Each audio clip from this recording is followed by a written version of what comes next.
Hello student. हम 5.1 कर रहे थे। हम फर्स्ट क्वेश्चन कर चुके हैं। अब हमें करना है क्वेश्चन नंबर 2। क्वेश्चन नंबर 2 क्या कह रहा है? Given A give a definition for each of the following terms. हमें कुछ टर्म्स दी गई हैं, इसकी हमें क्या बतानी है? डेफिनेशंस। ठीक है। आगे, are there other terms that need to be defined first. इन टर्म्स को बताने से पहले हमें कोई और टर्म्स हैं जो बतानी चाहिए स्टूडेंट को, जिससे वो जो ये गिवन टर्म्स हैं इनको अच्छी तरह समझ सके। What are they and how might you define them? ठीक है। हमारे पास क्या क्या है? पैरेलल लाइन है, परपेंडिकुलर लाइंस है, लाइन सेगमेंट है, रेडियस ऑफ ए सर्कल है और सरकमफ्रेंस है। हमें जो है इन टर्म्स से जानने से पहले हमें अदर टर्म्स कौन कौन सी जाननी चाहिए?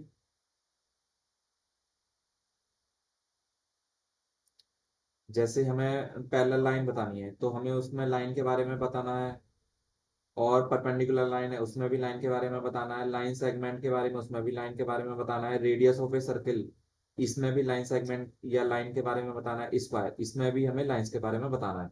तो अदर अदर जो टर्म्स हैं, सॉरी लाइंस नहीं टर्म्स, जो अदर टर्म्स हैं वो कौन सी है? फर्स्ट लाइन, लाइन के बारे में बताना है हमें, और सेकंड किसके बारे में बताना है? पॉइंट के बारे में बताना है। ठीक है। और हम किसके बारे में बता सकते हैं? सर्कल रेडियस के बारे में बताना है, तो उससे पहले हमें बताना पड़ेगा कि सर्कल होता क्या है, उसमें जो सरकमफ्रेंस होती है वो क्या होती है। ठीक है। और स्क्वायर, स्क्वायर से पहले हमें बताना पड़ेगा कि राइट एंगल, राइट एंगल के बारे में बताना पड़ेगा कि राइट एंगल में 90 डिग्री का एंगल बनता है। ठीक है। ये सब चीजें हैं। अब ये तो हो गई। Are there other term that need to be defined by, ये हो गया। व्हाट आर दे, ये हो गया। And how might you define them, इनको तुम डिफाइन भी कर सकते हो। ठीक है। अब आते हैं मेन उस पे कि हमें जो है इन सब की जो है डेफिनेशंस बतानी है। ठीक है। आगे बढ़ते हैं।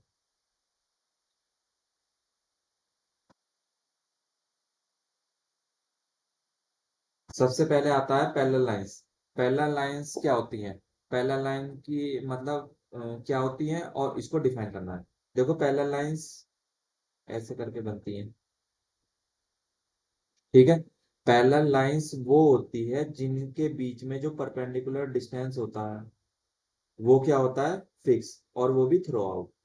मान लो अगर इधर डिस्टेंस है, मैंने डी ले ली, तो इधर की तरफ लास्ट में अगर इन पैरेलल लाइन को मैं इंक्रीज कर दूं और कहीं पे जाके मेजर करूं, तो वो भी क्या निकलना चाहिए? Perpendicular distance D.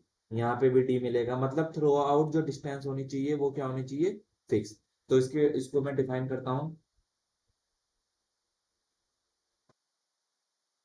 To straight lines having perpendicular distance between them is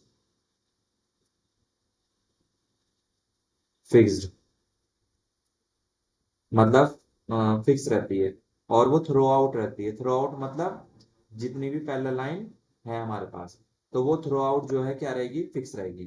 ठीक है। अब नेक्स्ट टर्म हमें बतानी है। कौन सी है नेक्स्ट टर्म? नेक्स्ट टर्म हमें बतानी है परपेंडिकुलर लाइंस। ठीक है। आगे आते हैं।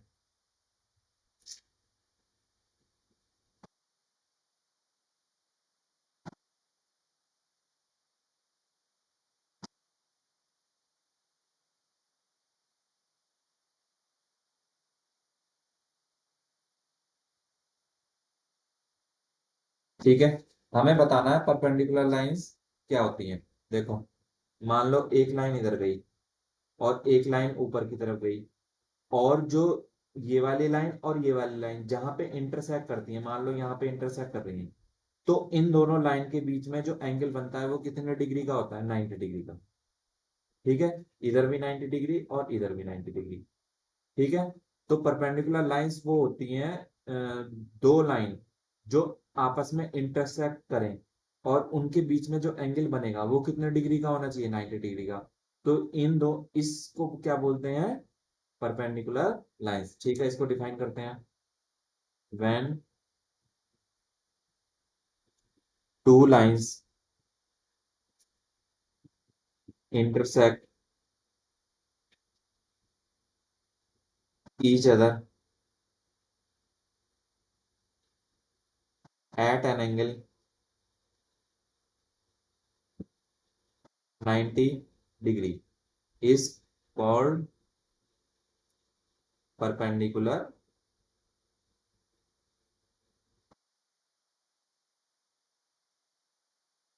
lines। ठीक है, पैरेलल लाइंस तो वो होती हैं अगर दो स्ट्रेट लाइन है, उनके बीच में डिस्टेंस जो है फिक्स है। मान लो मैंने यहाँ पे डी ले लिया था, और हर जगह जो है डी होना चाहिए। परपेंडिकुलर लाइंस वो होती है जिसमें अगर एक लाइन ये है और एक लाइन ये है, अगर इनके बीच में जो एंगल बन रहा है वो 90 डिग्री का है, तो उसे बोलेंगे परपेंडिकुलर लाइंस। ठीक है, आगे आते हैं। अगला हमें किसके बारे में बताना है, लाइन सेगमेंट के बारे में।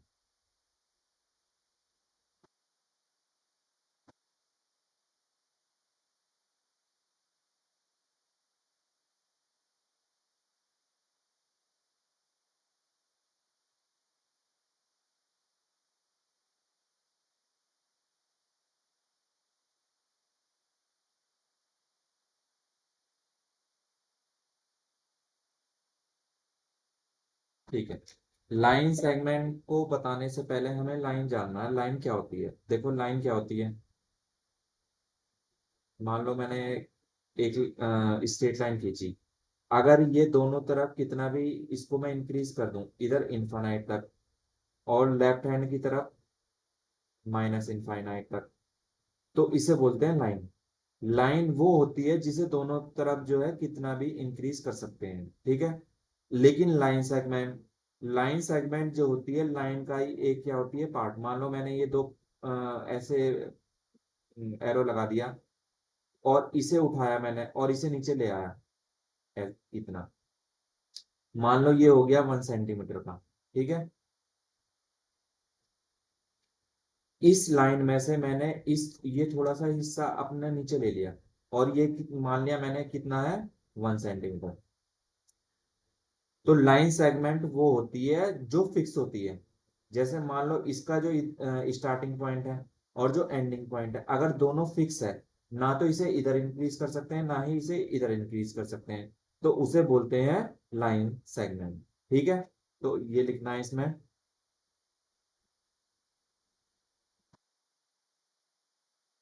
A straight line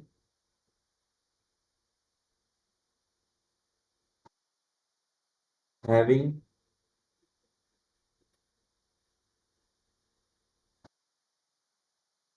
fixed starting and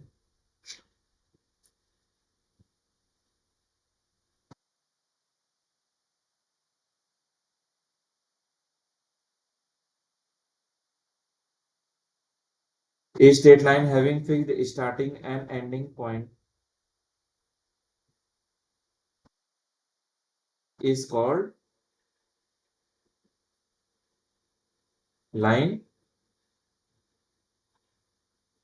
segment. ठीक है, अब नेक्स्ट पे आते हैं। नेक्स्ट मुझे बताना है रेडियस ऑफ ए सर्कल। ठीक है,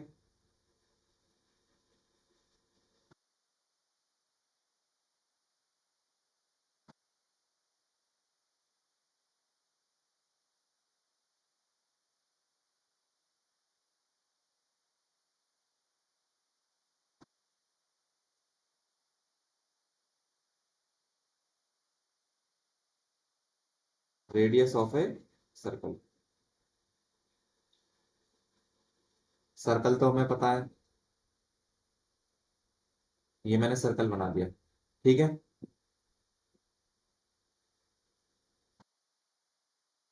या शेप का यूज कर लेता हूं मैं।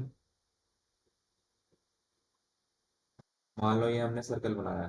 ठीक है,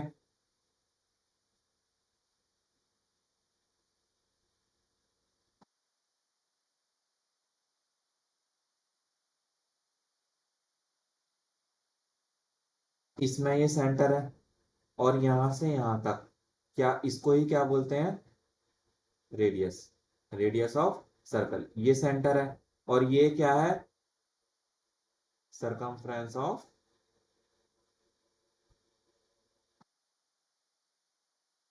सर्कल। तो अब हमें जो है रेडियस ऑफ सर्कल को डिफाइन करना है, तो रेडियस ऑफ सर्कल को ऐसे डिफाइन करेंगे, fix distance between centre and circumference of circle is called radius of circle. ठीक है,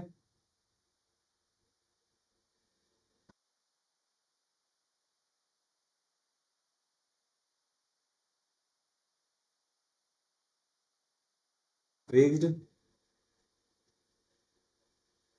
distance between centre of circle and circumference of circle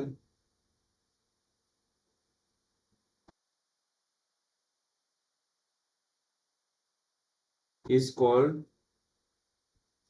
radius of circle। और मैंने इस फिगर में रेडियस ऑफ सर्कल किससे डिनोट कर रहा है, आर से। ठीक है, नेक्स्ट हमें बताना है स्क्वायर के बारे में। ठीक है,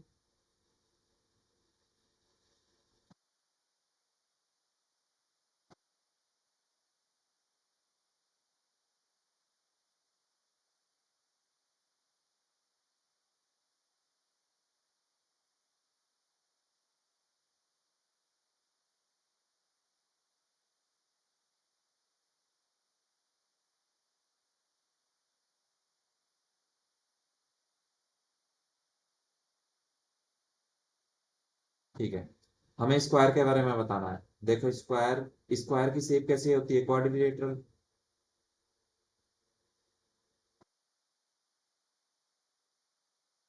ये मैंने स्क्वायर बना दिया। ठीक है, स्क्वायर की प्रॉपर्टी क्या होती है, जो इसकी जो चारों जो साइड्स होती हैं वो क्या होती हैं, इक्वल। और इनके बीच में जो एंगल बनता है वो कितने डिग्री का बनता है, 90 डिग्री का, और चारों ही 90 डिग्री के होते हैं। यानी सर्कल वो क्वाड्रिलेटरल है जिसकी चारों साइड इक्वल होती हैं और चारों एंगल इक्वल होते हैं। और इक्वल एंगल कितने डिग्री के होते हैं, 90 डिग्री के। ठीक है, तो इसकी डेफिनेशन हम आराम से लिख सकते हैं, a square is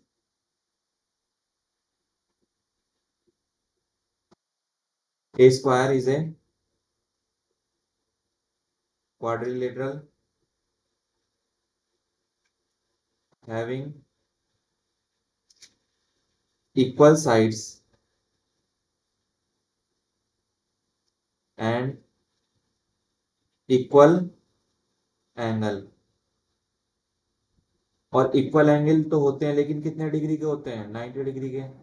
a square is a quadrilateral having equal sides and equal angles, और वो भी कितने डिग्री के होते हैं, 90 डिग्री, इज कॉल्ड स्क्वायर।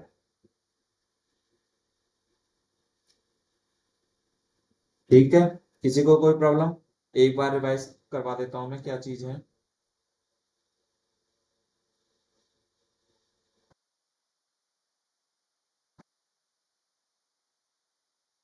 हमें जो है डेफिनेशन बतानी है। पैरेलल लाइन की डेफिनेशन ये है, अगर दो स्ट्रेट लाइन है और उनके बीच में जो परपेंडिकुलर डिस्टेंस है वो फिक्स है, वो कहीं पे भी जाके जो है कम या ज्यादा नहीं होता है, तो उसे बोलते हैं parallel line.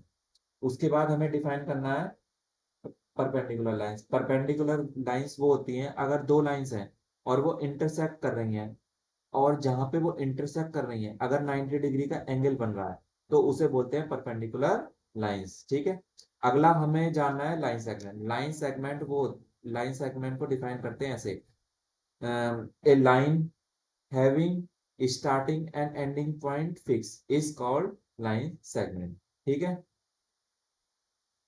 Radius of circle, radius of circle वो होती है, ये डिस्टेंस, फिक्स्ड डिस्टेंस होती है और किसके बीच में होती है, centre of circle and circumference of circle. ठीक है, अगला हमें बताना है स्क्वायर के बारे में।